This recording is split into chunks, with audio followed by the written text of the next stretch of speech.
De la caída del Imperio Romano en el 476 hasta el año 590, lo que hoy conocemos como grandiosa y majestuosa Iglesia Católica Romana vivió en la pobreza, vivió en la miseria, vivió con problemas económicos. ¿Por qué? Porque durante el periodo de la Iglesia Imperial, la Iglesia era sostenida por el Estado.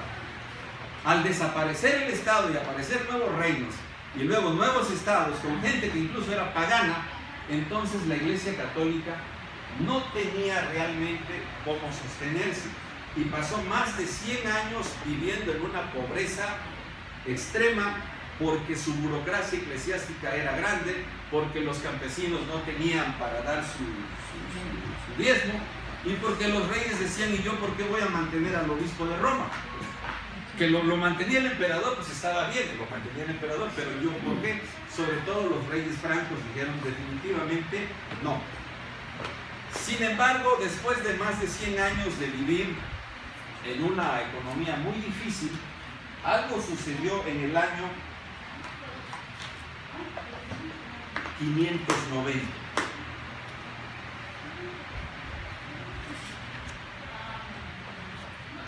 En el año 590 nombran obispo de Roma a Gregorio I llamado el Grande. Y este es el papa que inicia el despegue económico, religioso, teológico de la Iglesia Católica Romana en el año 590. ¿Cómo lo logró? Antes de que él fuera papa era un monje. Y desde que era monje, él había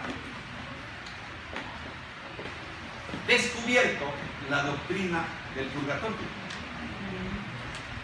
Entonces, cuando llega a ser papa, lo que era una doctrina de un monasterio, él en su calidad de papa la hace una doctrina universal.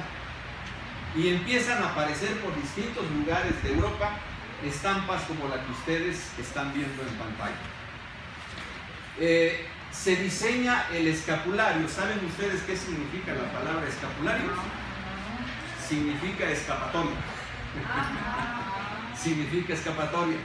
Entonces, Gregorio inventa la doctrina del purgatorio y recalca la importancia de la Iglesia como una mediadora para evitar que las personas cuando mueren pasen por ese lugar y tarden mucho tiempo.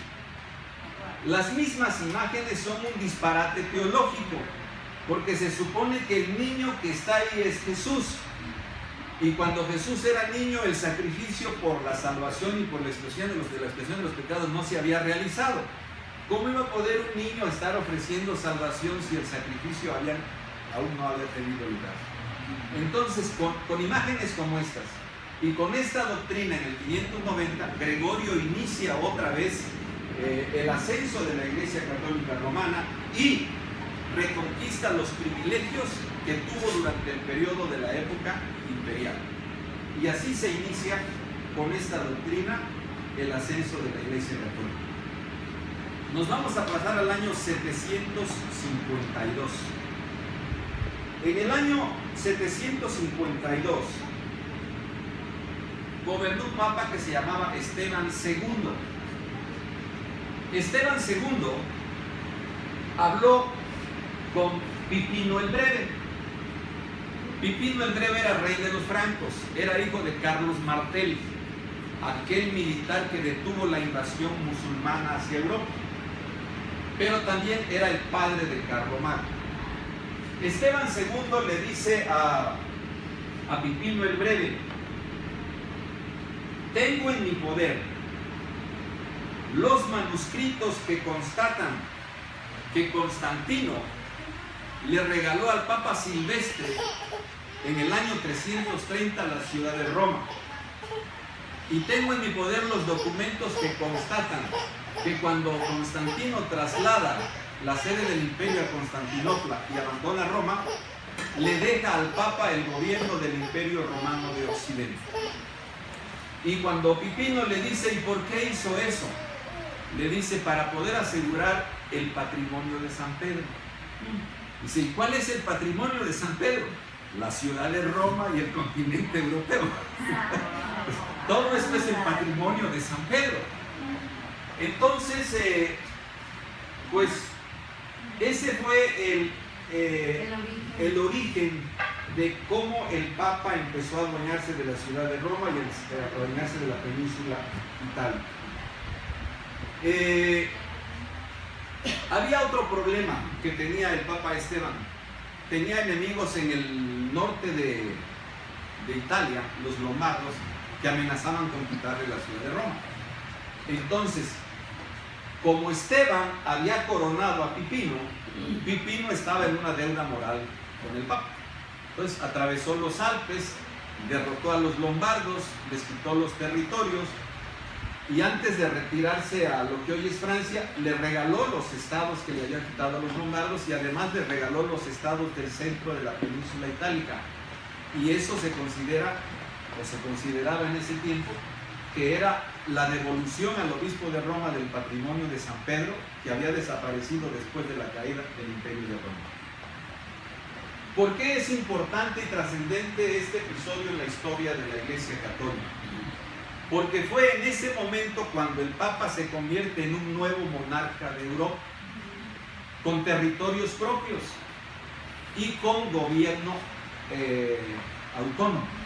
Pues, en ese momento ya el Papa no solamente es un líder de una iglesia, sino en ese momento el Papa ya es un monarca de Europa. Muere Pipino el Breve y sube al poder Carlomagno.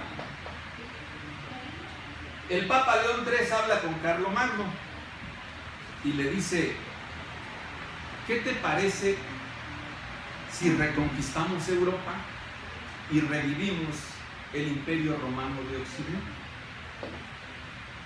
Y cuando Carlomagno le dice qué es lo que hay que hacer, dice: en Europa hay varios reinos que no están sujetos a la iglesia y hay otros que a pesar de profesar la fe cristiana no le dan al obispo de Roma los honores que corresponden. Entonces Carlomagno inicia la conquista de todos aquellos territorios en los cuales no se sometían completamente a la autoridad del papado, y así es como nace lo que en la historia se conoce como el Sacro Imperio Romano Germánico. ¿No? Romano porque pues tenía como cabeza atrás del emperador al Papa. Germánico porque los pueblos que colonizaron lo que hoy es Francia eran pueblos que habían descendido de Germania. Entonces le dan el nombre de Sagrado Imperio Romano Germánico, y en ese momento el Papa se convierte en el verdadero poder atrás del emperador Carlomagno. Pero eso fue en el año 800. En el año 858, ¿sí? En el año 858 sube al pontificado un papa que se llamaba Nicolás I. Y Nicolás I le dice a Carlomagno que los documentos de la donación de Constantino y los decretos de los padres de la primera iglesia estaban en poder del Papa y que era necesario que los cristianos del Imperio Bizantino, el Imperio Romano de Oriente, el que no cayó cuando cayó Occidente, que era necesario someter a esos pueblos a la autoridad del Sacro Imperio Romano Germánico. Y cuando Carlomagno le pregunta por dónde empezamos, le dice el Papa: bueno, lo primero que tenemos que hacer es hablar con el obispo de Constantinopla, que es la cabeza del otro lado, y exigirle que se someta a la autoridad del obispo de Roma. Y cuando Carlomagno le dice: pero ¿cómo vamos a sustentar la petición?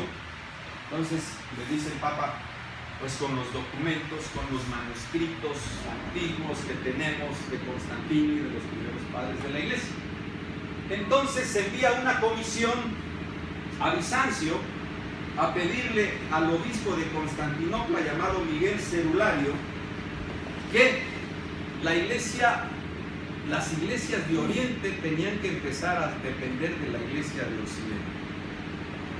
Cuando Cerulario recibe a los enviados del Papa y recibe los manuscritos y los lee, pues le da risa.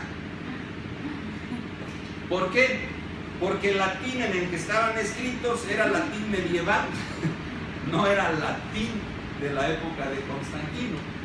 Entonces lo que hace es quemar esos documentos y decretar una excomunión contra el Papa de Roma, y de esa forma quedaron oficialmente rotas las relaciones entre la iglesia romana de Oriente, que hacía sus misas en griego o de liturgia griega, y la iglesia romana de Occidente, que hacía sus misas en latín.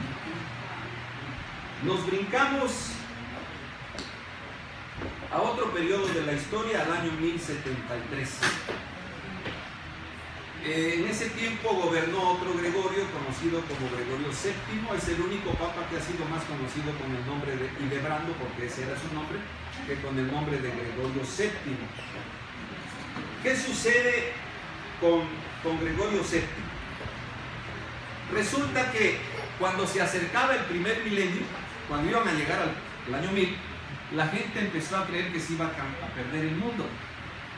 Y entonces empezaron a portarse bien, y los que no iban a la iglesia empezaron a ir a la iglesia, y los reyes que no diezmaban empezaron a diezmar, y bueno, pues ya viene el año 1000, el fin del mundo, hay que ponerse bien, ¿no?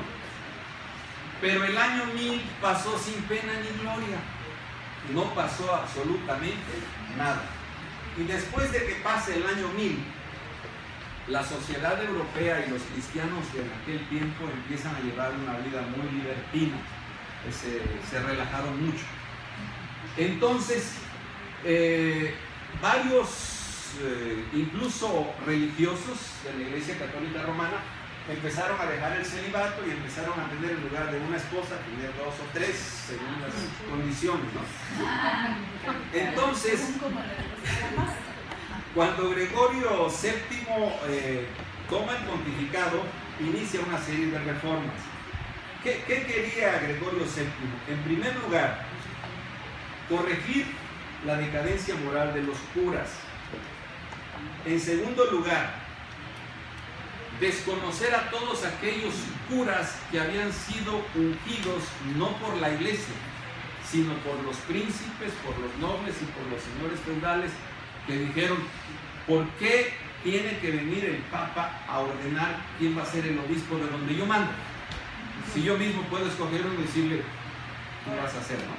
Entonces, lo que hace Gregorio es dejar fuera todos los ministros que habían sido ordenados por nobles. Y luego, esos ministros que habían sido ordenados por nobles se sintieron con libertad de modificar la liturgia de la misa y quisieron adaptar ciertos modelos a las costumbres de cada región, es decir, romper la uniformidad del culto católico romano. Entonces Gregorio estaba muy molesto con eso, y lo que se le ocurrió para evitar que los obispos de las diferentes provincias empezaran a diseñar liturgias diferentes es, no sé si ustedes han oído hablar del famoso canto gregoriano. ¿Han oído hablar del canto gregoriano? Fue idea de él.